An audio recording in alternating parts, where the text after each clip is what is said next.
नमस्कार, मैं हूं आपके साथ रविंद्र सिंह। स्वागत है आपका हमारी खास पेशकश मुद्दा में आज हम बात करेंगे तिब्बत पर चीन की टेढ़ी नजर के। तिब्बत पर चीन एक बार फिर घिरता नजर आ रहा है। अमेरिका बीते कुछ समय से चीन पर सख्त नजर रखे हैं। ऐसे में संयुक्त राष्ट्र से लेकर कई वैश्विक मंच पर अमेरिका के चीन की हरकतों को लेकर बयान सामने आते रहे। ऐसे में हालिया तौर पर अमेरिकी सदन प्रवक्ता नैन्सी पेलोसी ने चीन पर तीखा हमला करते हुए उनके द्वारा दशकों से तिब्बत में मानवाधिकारों पर हमला और हनन करने का आरोप लगाया है। आपको बता दें कि नैन्सी पेलोसी ने 8वें विश्व सांसद सम्मेलन में तिब्बत के पक्ष में टिप्पणी करते हुए कहा कि चीन द्वारा तिब्बत में दशकों से मानवाधिकार पर किया जा रहा यह हमला स्पष्ट रूप से दर्शाता है कि बीजिंग को तिब्बत की स्वायत्तता, पहचान या आस्था का कोई सम्मान नहीं है। तिब्बत के लिए वास्तविक स्वायत्तता को आगे बढ़ाने के लिए दुनिया भर के नेताओं को एक साथ लाने के लिए ये मंच महत्वपूर्ण है। तिब्बत में चीन द्वारा दशकों के दोहन के बावजूद वो अपने धर्म, संस्कृति, पहचान और पर्यावरण को संरक्षित करने के प्रयास के साथ वैश्विक शांति को बढ़ावा दे रहे हैं, तो हमें भी उनके साथ आना चाहिए। आपको बता दें कि तिब्बत पर 8वां विश्व सांसद सम्मेलन अमेरिका के वाशिंगटन डीसी में आयोजित किया जा रहा है, जिसमें तिब्बत में मानवाधिकारों के उल्लंघन पर चिंता व्यक्त करने के लिए 22 से 23 जून तक विश्व के कई नेताओं को आमंत्रित किया गया। नैन्सी ने स्पष्ट रूप से कहा कि ये दुनिया का नैतिक कर्तव्य है कि वो चीन के इस हमले के खिलाफ अपनी आवाज ऊंची कर तिब्बती लोगों के पक्ष में खड़े हों। नैन्सी पेलोसी ने कहा कि दुनिया के कई देश इस मुद्दे पर इसलिए नहीं बोलते क्योंकि उनके चीन से वाणिज्यिक संबंध हैं। चीन की अरुणाचल प्रदेश के तवांग इलाके पर भी हमेशा निगाहें रहती हैं। वो तवांग को तिब्बत का हिस्सा मानता है और कहता है कि तवांग और तिब्बत में काफ़ी ज़्यादा सांस्कृतिक समानता है। तवांग बौद्धों का प्रमुख धर्म स्थल भी है। दलाई लामा ने जब तवांग की मॉनेस्ट्री का दौरा किया था तब भी चीन ने इसका काफ़ी विरोध किया था। तिब्बत का इतिहास बेहद उथल पुथल भरा रहा है। कभी वो एक खुद मुख्तार इलाके के तौर पर रहा, तो कभी मंगोलिया और चीन के ताकतवर राजवंशों ने उस पर हुकूमत की। लेकिन साल 1950 में चीन ने इस इलाके पर अपना झंडा लहराने के लिए हजारों की संख्या में सैनिक भेज दिए। तिब्बत के कुछ इलाकों को स्वायत्त शासित क्षेत्र में बदल दिया गया और बाकी इलाकों को इससे लगने वाले चीनी प्रांतों में मिला दिया गया। साल 1959 में चीन के खिलाफ हुए एक नाकाम विद्रोह के बाद 14वें दलाई लामा को तिब्बत छोड़कर भारत में शरण लेनी पड़ी, जहां उन्होंने निर्वासित सरकार का गठन किया। 60 और 70 के दशक में चीन की सांस्कृतिक क्रांति के दौरान तिब्बत के ज्यादातर बौद्ध विहारों को नष्ट कर दिया गया। माना जाता है कि दमन और सैनिक शासन के दौरान हजारों तिब्बतियों की जानें गईं। अब तिब्बत पर चीन की घेराबंदी एक बार फिर से शुरू हो गई है। बड़ा सवाल है कि क्या ड्रैगन पर अमेरिका की लताड़ का असर पड़ेगा? अगर चीन का रवैया ऐसा ही रहा तो अमेरिका क्या कुछ कर सकता है? इन सारी सवालों के जवाब हम तलाशने की कोशिश कर सकते हैं। और भारत से के संबंध जिस तरह से चाइना के साथ रहे, निश्चित तौर पर उसे भी हमें समझना होगा कि क्या स्टैंड अब भारत का है और इस तरह की जो बातचीत का दौर चल रहा है, इससे कितना असर चाइना पर पड़ता हुआ नजर आएगा। और चाइना की एक स्थिति ये रही है कि वो लगातार धीरे धीरे करके बाकी जगहों पर अपना कब्जा जमाता जाता है। हमारे साथ 3 खास मेहमान इस चर्चा में शामिल होंगे। जेके त्रिपाठी पूर्व राजनयिक हैं, अमिताभ कुमार विदेशी मामलों के जानकार हैं और सुरेश कुमार गोयल पूर्व राजनयिक हैं। आप तीनों मेहमानों का बहुत बहुत स्वागत करते हैं। और सर त्रिपाठी जी, आपके साथ शुरू करना चाहेंगे इस पूरी चर्चा को। जिस तरह की स्थितियां बन रही हैं, एक तो भारत का स्टैंड अगर हम देखें तिब्बत को लेकर, दूसरी तरफ अमेरिका की जिस तरह की नीतियां और चीन को घेरने की तैयारी करता हुआ एक बार फिर से नजर आ रहा है जब से बाइडन आए हैं। हालांकि ट्रंप ने भी एक साइन किए थे एक एक्ट पर, लेकिन क्या लगता है कि अब चाइना को घेरने के लिए अंतर्राष्ट्रीय स्तर पर रणनीति बनना शुरू हो गई है? देखिए, मुझे नहीं लगता कि अभी ये समय आ गया है कि चाइना को विश्व के देश तिब्बत पर घेर सकने में सफल। कोशिश ये चल रही है, लेकिन जहाँ तक अमेरिका का सवाल है तो मैं आपको बता दूं कि देखिए, अमेरिका ने ये भले ही नैन्सी पेलोसी ने हेलो जी हेलो जी, आपकी आवाज आ रही है, बताइए। भले ही आरोप लगाया है कि दशकों से चीन तिब्बत की स्वायत्तता और स्वतंत्रता का, मानवाधिकारों का हनन कर रहा है वगैरह वगैरह। और ये कि दुनिया के देश इसलिए नहीं बोल रहे हैं चीन के खिलाफ कि चीन के साथ व्यापारिक रिश्ते हैं। तो यही रिश्ते तो अमेरिका के साथ भी चीन के थे, व्यापारिक रिश्ते बहुत थे, ज़्यादा समय नहीं हुआ, 2 दशक पहले थे ही, पहले तक की बात है। उस वक्त भी अमेरिका ने कोई इस तरह की कोई ऑथेंटिक या कोई बड़ी फोर्सफुल ऑब्जेक्शन नहीं किया था चीन के तिब्बत के हनन पे, मानवाधिकारों के हनन पे और स्वायत्तता के अधिग्रहण पे। तो ये बात सिर्फ ये है कि ये समय है ऐसा कि अमेरिका चीन को घेरना चाहता है।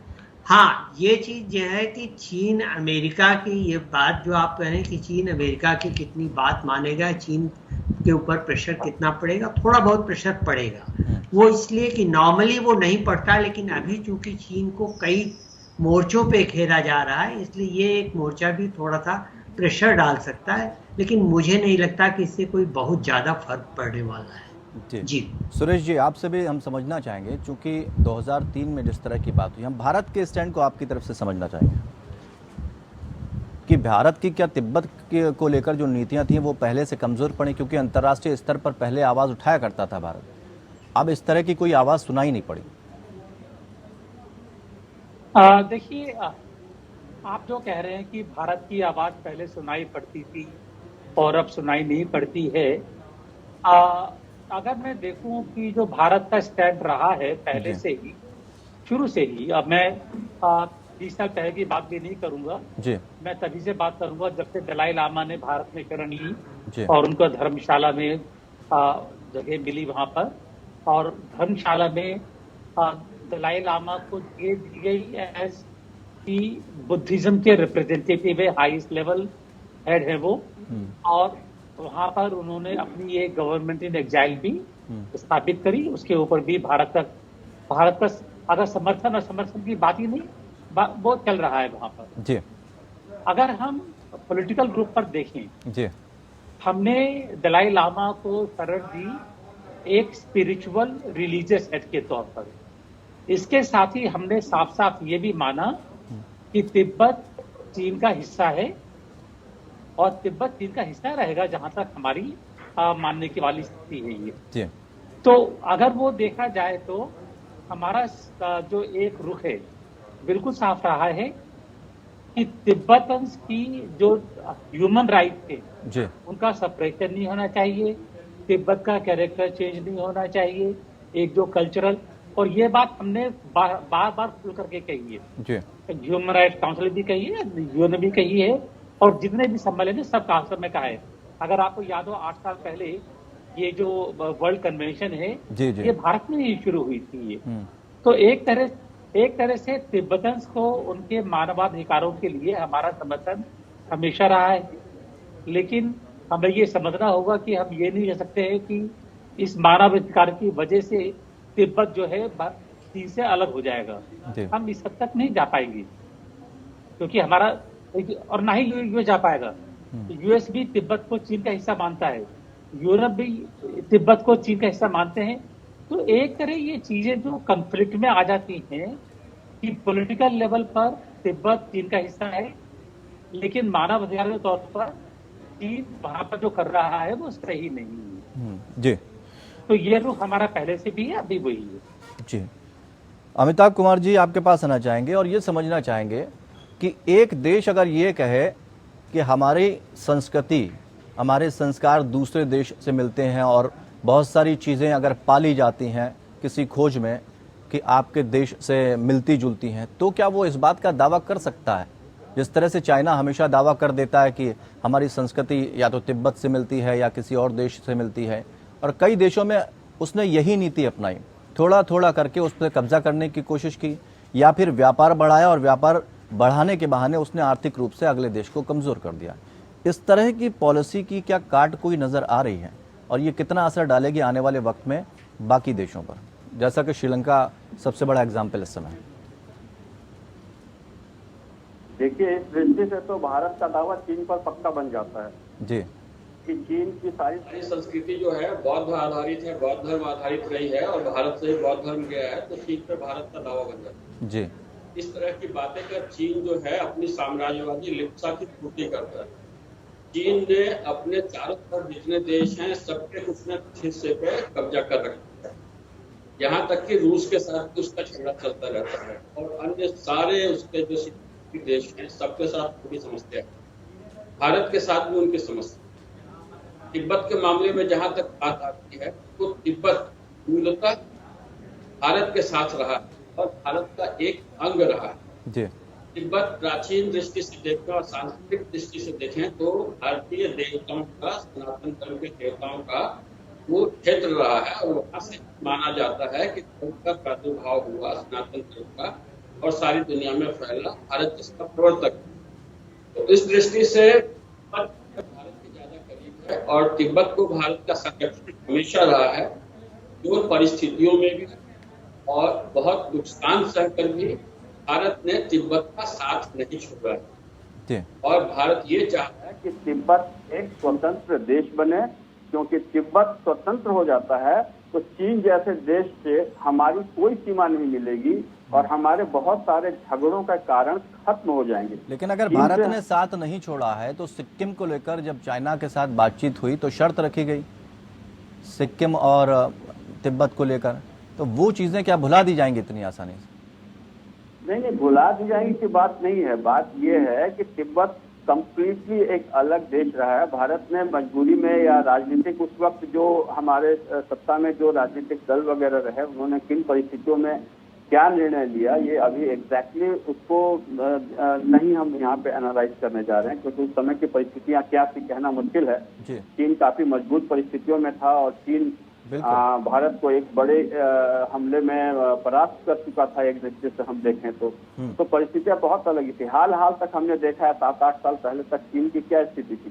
चीन जब चाहता था हमारे इलाके में घुस आता था, कब्जा कर लेता था और फिर 2 कदम भी पीछे नहीं हटता था और हमारी जो सरकारें होती थी वो कहती थी ठीक है, कम से कम झगड़ा तो नहीं हुआ, युद्ध तो नहीं हुआ, और वो छोड़ देती थी। इधर सालों से इसी पॉलिसी पर चले, सालों तक इसी पॉलिसी पर चले। हाँ, बहुत सालों तक चलते रहे। तो अब जाकर के चीन को बहुत सही और सशक्त जो है जवाब दिया गया है, टक्कर दिया गया है और चीन को यह समझ में आ गया है कि भारत के साथ उलझना ठीक नहीं है। भारत एकदम बेफिटिंग जवाब उसको दे रहा है। मुझे ऐसा लगता है कि भारत को हमेशा ही तिब्बत का ख्याल रखना चाहिए, क्योंकि तिब्बत एक स्वतंत्र राष्ट्र बनता है तो भारत के लिए बहुत सी मुसीबतों का अंत होगा, क्योंकि चीन की जो आदतें हैं, जो उसकी लिप्सा है, वो उससे कभी बाज नहीं आएगा। ये तो हमें मान कर चलना चाहिए। बिल्कुल, अंतर्राष्ट्रीय स्तर पर चीन के विपरीत जो परिस्थितियां बन रही हैं वो चीन के लिए नुकसानदेह जरूर हो सकती है। सुरेश जी, हम आपके पास आना चाहेंगे और ये समझना चाहेंगे कि जो स्टैंड वर्तमान समय में भारत का है तिब्बत को लेकर चाइना से, तो वो किस तरह का है और उसे किस तरह से देखा जाए आज के परिदृश्य में? 18 साल की रिलेशनशिप चाइना और भारत की होने जा रही है, जश्न भी मनाया गया और उसके बाद अगर ऐसी घटना घट जाती है कि हमारे 20 सैनिक शहीद हो जाते हैं तो लगता है कि अब अपनी रणनीति भारत को बदलनी ही पड़ेगी। देखिए, ऐसा है कि जो अगर हम वास्तु स्थिति देखें जी, वो वास्तु स्थिति सबको समझने की जरूरत है और ये भी समझने की जरूरत है कि वो वास्तु स्थिति अगर हम बदलना चाहे या कोई बदलना चाहे तो किस तरह से बदल सकते हैं जी। एक तो बातें साफ है कि तिब्बत को हम एक बार ये भूल चुके हैं कि चीन का अंग है। तिब्बत में चीन की फोर्सेस वहां पर तैनात हो चुकी हैं। दुनिया में कोई देश ऐसा नहीं है जो तिब्बत को चीन से अब अलग मानता हो। तो अगर हम अब अपना पोजीशन चेंज करना चाहें तो एक अकेले देश कैसे होंगे, बाकी पूरी दुनिया से परे होकर के जो ये कहेगा कि तिब्बत एक इंडिपेंडेंट कंट्री है, तो ये जो पोजीशन है चलेगी नहीं। दूसरी चीज हम बात करते हैं कि चीन का रुख हिंदुस्तान के लिए क्या है। अगर हम देखें तो तकरीबन 2011-2012 तक, 2013 तक, जब तक मैं ICCR का हेड था तब तक भी चीन के रुख में हिंदुस्तान के लिए एक इज्जत थी और वो इज्जत इसलिए थी भारत का इकोनॉमिक आर्थिक एक्सपेंशन हो रहा था, एक समय पर यह बात की जा रही थी कि भारत और चीन आर्थिक तौर पर एक दूसरे को टक्कर दे पाएंगे, मिलिटरीली नहीं। मिलिटरीली चीन ने कभी सोचा भी नहीं कि टक्कर देंगे, लेकिन अगर चीन के लिए कोई देश ऐसा था जो कि उसकी बराबरी कर सकता था, वो था भारत। अब चीन के दिमाग में ये आ गया है कि भारत इकोनॉमिकली चीन से बहुत पीछे है। वो अक्सर ये बोल देते हैं कि भाई हमारी जीडीपी तो आपसे 5 गुना है जी, हमारी तो ये इससे ज्यादा है ये।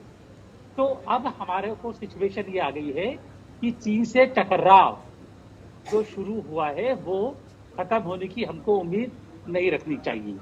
चाहे लद्दाख में हो या और कहीं पर भी हो, उसकी पोजीशन चेंज होने की उम्मीद नहीं है। तो हमें ये पोजीशन अब मैनेज करनी है कि आगे ना बढ़ेगी। आप बात करते हैं ईस्ट लद्दाख की। ईस्ट लद्दाख में चीन ने जो जगह घेरी थी जी, 2020 में, उसमें से एक हम लोगों ने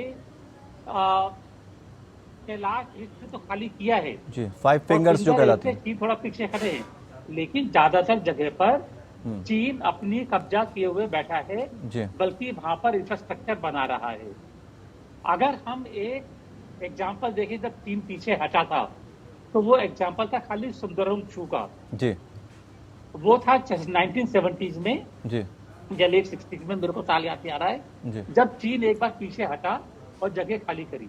उसके बाद उन्होंने जगह खाली करना बंद कर दिया है। तो सीधी सी बात यह है कि जो अगर हमको स्ट्रेटेजिक पोजीशन देख करके हमें ये मैनेज करना है कि चीन को हम मिलिटरीली परे रखें, जहां जहां जरूरत हो मिलिटरीली उसको स्ट्रेंथ दिखा करके भीतर रखें, और पॉलिटिकली स्ट्रेटेजिकली उनसे मैनेज करते रहे, बातचीत करते रहे, कि ताकि जब तक हमारी ताकत नहीं बढ़ती है वो हमारे ऊपर बुरी नजर नहीं है। और इसलिए जो बाकी देश है जैसे क्वाड है, ये साथ जरूरी हो जाता है। जी, जेके त्रिपाठी, थोड़ा सा आपको सुरेश जी रोकना चाहेंगे क्योंकि बहुत अहम बातें भी आपने की। जेके त्रिपाठी सर, वर्तमान समय में बहुत सारी परिस्थितियां बदल रही हैं। रशिया बिजी है यूक्रेन के साथ युद्ध में, अमेरिका ने 1962 के युद्ध में भी भारत का एक तरह से देखा जाए साथ भले ही दिया हो, लेकिन कई नीतियों पर वो चाइना के साथ भी खड़ा हुआ दिखाई दिया, उनकी जो पॉलिसियां थे उनका समर्थन करता हुआ नजर आया या उनसे बैकफुट पे जाता हुआ नजर आया। लेकिन क्या चूक रही पिछले उसमें, और क्या अभी तक हम उन्हें सुधार पाए हैं कि आज हम चाइना को ये कम से कम मैसेज दे दें कि अब ये वो भारत नहीं है जहां पर आप अटैक की स्थिति में आ जाएं और युद्ध करने के बाद आप भारत पर कब्जा कर सकें? कहाँ खड़े हैं हम? देखिए रविंद्र जी, पहले जो हुआ 1962 तक, वो जिस परिस्थितियों में हुआ, अब इतिहास उसको एनालाइज कर रहा है तो हम देख रहे हैं कि क्या हुआ। उसके बाद चीन ने, आपको पता होगा कि कई बार कोशिश की, नाथू-ला, जीप-ला, मेजर-ला वगैरह जगहों पे इंट्रूजन करने की, लेकिन सफल नहीं हुआ। दो एक जगह तो, और डोकलाम जो कि भारत का हिस्सा नहीं है लेकिन भारत के लिए अहम है, वहां भी एक स्टैंड ऑफ के बाद फिर बात हुई कि चीन हटेगा।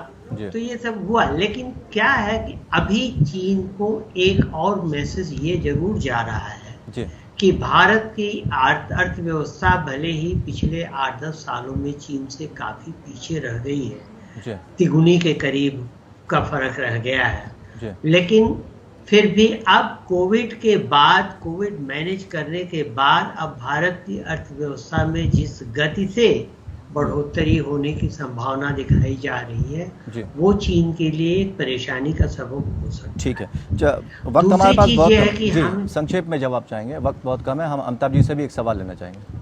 जी, आप बात पूरी कर लीजिए। हाँ, दूसरी चीज ये है, देखिए कि चीन को भी ये पता है कि एशिया में भारत एक शक्ति बन चुका है, और जिसकी जरूरत रूस को और अमेरिका को, दोनों को ही है, बिल्कुल अपने अपने हित साधने के लिए। तो इसलिए भारत के इस महत्व को चीन नहीं नकार पाएगा। ठीक है, अमिताभ जी, आपसे हम ये समझना चाहेंगे चलते चलते संक्षेप में कि अगर इस तरह की स्थिति बन रही है तो वर्तमान समय में दलाई लामा, वहाँ की निर्वासित सरकार और भारत का भविष्य क्या नजर आता है आपको?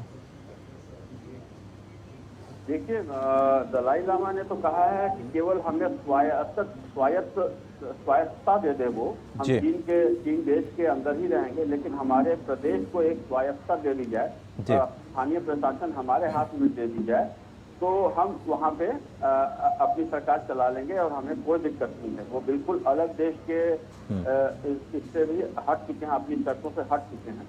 जी। वैसे भारत के लिहाज से हम हमेशा चाहेंगे कि तिब्बत एक स्वतंत्र देश बन जाए और एक बफर स्टेट के रूप में चीन और भारत के बीच में वो रहे, ताकि यहाँ शांति बनी रहे। लेकिन जो वैश्विक परिस्थितियां हैं उसमें देखिए, चीन और अमेरिका दोनों खिलाड़ी हैं। जी।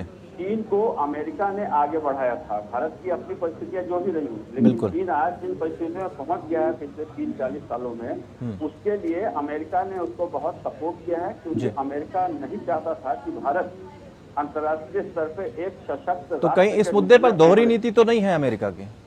हाँ, बिल्कुल है दोहरी। क्या वो कई स्तरों पे वो काम कर रहे होते हैं। ठीक है। जब भारत बढ़ रहा होगा तो वो चीन को सहारा देंगे, चीन बढ़ रहा होगा तो भारत को मजबूत करने की कोशिश करेंगे, और दोनों ठीक को है। लड़ाने की समय का कोशिश अभाव है करेंगे। अमिताभ जी, बहुत बहुत शुक्रिया आप तीनों खास मेहमानों का हमारे साथ जुड़ने के लिए। तो फिलहाल भारत को अपनी लड़ाई खुद लड़नी है, लेकिन तिब्बत पर हमेशा चीन की नज़र टेढ़ी रही है।